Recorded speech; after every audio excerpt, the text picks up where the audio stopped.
Pernah nggak sih kalian bertanya-tanya siapa yang sebenarnya ngaturin ekonomi dunia ini? Maksudnya gini, setiap hari kan kita dengar berita tuh soal inflasi naik, harga minyak naik, dolar menguat, yuan menguat, rupiah melemah.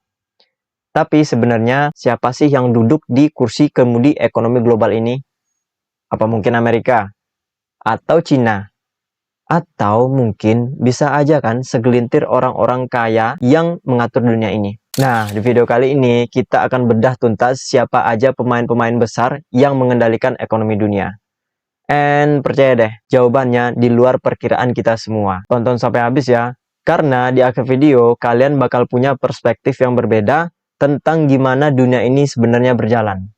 Oke, let's go. Kita mulai dari yang orang udah pada tahu, yaitu Amerika. Jadi gini, meskipun banyak yang bilang Amerika itu udah mulai menurun, tapi faktanya Amerika masih jadi ekonomi nomor satu di dunia dengan GDP sekitar lebih dari 30,6 triliun US dollar. Besar banget itu loh. Dan yang bikin Amerika makin powerful itu nggak cuma karena GDP mereka, tapi juga ada dolar.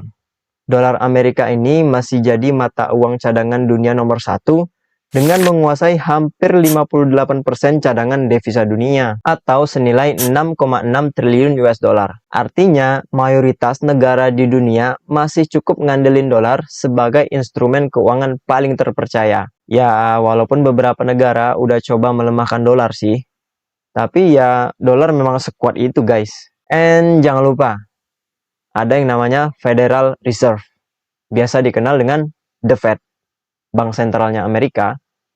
Nah, keputusan mereka ini soal suku bunga bisa bikin pasar saham di seluruh dunia langsung goyang. Mereka naikin suku bunga dikit aja, investor global bisa langsung tarik dana dari negara-negara berkembang. Memang seberpengaruh itu guys Amerika, OP banget. Terus negara raksasa selanjutnya yaitu Cina. Yap, Cina dan Amerika ini memang sering berseberangan guys. Dan sering perang dingin juga. Nggak heran sih kalau dua negara dengan perekonomian kuat ini sering bikin heboh satu dunia. Cina itu negara dengan GDP terbesar kedua setelah Amerika guys. GDP Cina sekitar 19,4 triliun US dollar. Ya, walaupun Cina memiliki perekonomian terkuat nomor 2, tapi Cina itu pabrik dunia. Contoh, iPhone kalian bisa aja dibuat di Cina. Sepatu Nike bisa juga dibuat di Cina.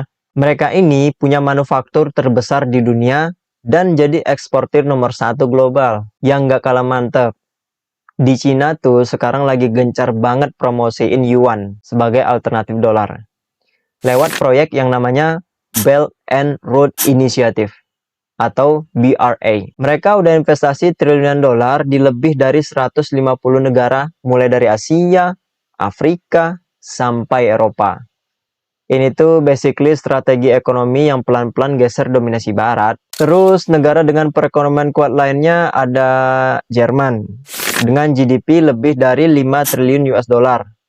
Disusul dengan Jepang sekitar 4,28 triliun US dollar. Terus ada juga India 4,13 triliun US dollar. Nah, Indonesia gimana? Ini menarik nih.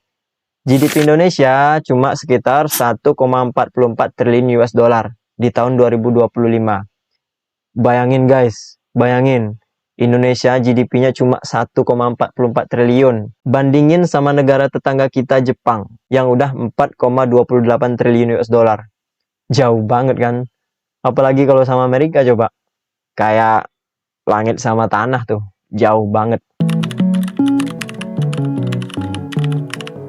Kalau kalian pikir yang paling powerful dalam perekonomian global itu negara, kalian salah besar guys. There is a big tech company. Buktinya, perusahaan teknologi besar kayak Apple punya market cap sekitar kurang lebih 4 triliun US dollar. Gila nggak tuh? Berapa kali lipat sama GDP Indonesia coba? Dan jangan lupa, perusahaan teknologi bukan cuma Apple doang. Ada Microsoft, Google, Amazon, Meta, and many more. Mereka nggak cuma jualan produk, mereka kontrol data miliaran orang. Mereka bisa shape opini publik lewat algoritma. Mereka bisa influence kebijakan pemerintah. Kekuatan mereka bahkan bisa melebihi kekuatan suatu negara. Terus ada juga financial company, kayak BlackRock. Buat yang belum tahu, BlackRock itu adalah perusahaan multinasional yang menyediakan layanan manajemen aset, solusi investasi, konsultasi, dan manajemen risiko. BlackRock ini punya aset dana kelolaan sekitar 10,5 triliun US dollar. Banyak banget itu loh. Balik lagi ke GDP Indonesia. Berapa kali lipat coba. Terus ada juga perusahaan finansial lain, kayak Vanguard, State Street, JP Morgan, Goldman Sachs, yang kalau ditotalin aset mereka ini lebih besar dari sebuah negara. Kalau udah begini, baru kelihatan kan Indonesia terasa kecil banget. Lanjut, ada perusahaan energy and resources yang nggak kalah besar, yaitu Saudi Aramco. Saudi Aramco itu perusahaan minyak Saudi yang valuasinya sekitar 1, triliun US dollar. Masih lebih besar daripada GDP Indonesia. Mereka adalah pemain yang kuat banget yang bisa pengaruhi pergerakan harga minyak. Nah, ini nih yang kita sebut sultan. Mereka punya kekayaan yang super besar. Orang nomor satu yang paling kaya sampai saat ini si Elon Musk, yang punya kekayaan sekitar 419 miliar US dollar. Terus jangan lupa, ada juga yang lainnya. Mark Zuckerberg, Jeff Bezos, Jensen Huang, Warren Buffett, and many more. Nah, kalau kekayaan mereka ini ditotal-totalin, bisa jadi triliunan dolar, guys. 1% orang terkaya di dunia menguasai lebih dari 45% kekayaan global. Sementara, 50% populasi terbawah memiliki sekitar 1% dari total kekayaan tersebut. Jadi, slogan yang sering kita dengar ini memang beneran real, guys. Dan bukan cuma soal angka. Mereka-mereka ini punya pengaruh politik yang masif banget lewat beberapa cara, kayak political donation, ownership media and platform.